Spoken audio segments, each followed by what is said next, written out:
Nk'uko mu rwego rw'igihugu cy'u Rwanda habaho umunsi w'igiti, Caritas ya Diyoseze Gatolika ya Byumba nayo ifatanyije n'abaturage b'umurenge wa Nyankenke n'inzego zitandukanye za leta bateye ibiti 3500.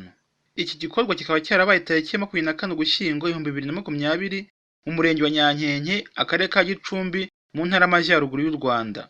Padiri Dushimiyimana Jean Marie, umuyobozi wa Caritas ya Diyoseze Gatolika ya Byumba, arasobanura impamvu bahisemo gutera ibiti mu murenge wa Nyankenke.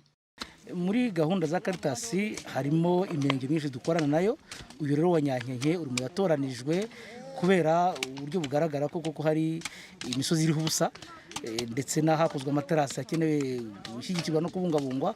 Tukaba rero twarahatoranije mu rwego rwo kugira ngo ibikorwa bya Caritas bikorwa muri murenge biherekezwe n'iki gikorwa cyo kubungabunga ibidukikije. Bamwe mu baturage bitabiriye iki gikorwa bahamya ko igiti kibafitiye akamaro. Ibiti mu gihe cyo kubaka turabikoresha, yaba no mu gucana tujya guteka tukabikoresha. Niyo mpamvu ngewe umurimo wo gutera ibiti nawitabiriye, kandi niwanjye mu rugo ndawukunda. Nanjye narateye ibiti, ubu maze gutera ibiti 2300. Nk'ubu mfite umunyeshuri ngira gutya natanga ibiti wenda by'20,000 nkatanga minerivare.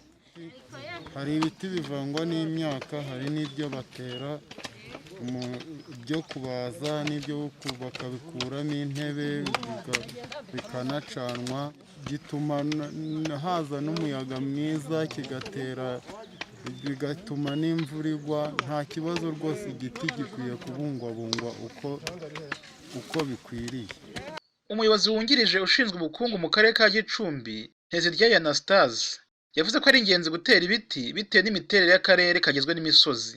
Tutabonye uburyo bwo gufata ubutaka dukoresheje amashyamba n'ibindi biti bivangwa n'imyaka byagorana, byatuma amasuri aza agatwara bwa butaka bwacu, ya misozi yacu ikangirika, n'umusaruro tuba dukeneye kubona ntitubone.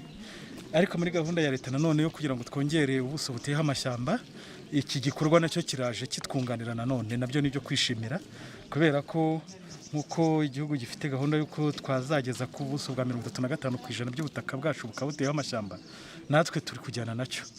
Ibiti bikaba byaratewe ku butaka bwite bw'umurenge wa Nyankenke, bityo icyo bizakoreshwa bimaze gukura bizagenwa n'umurenge.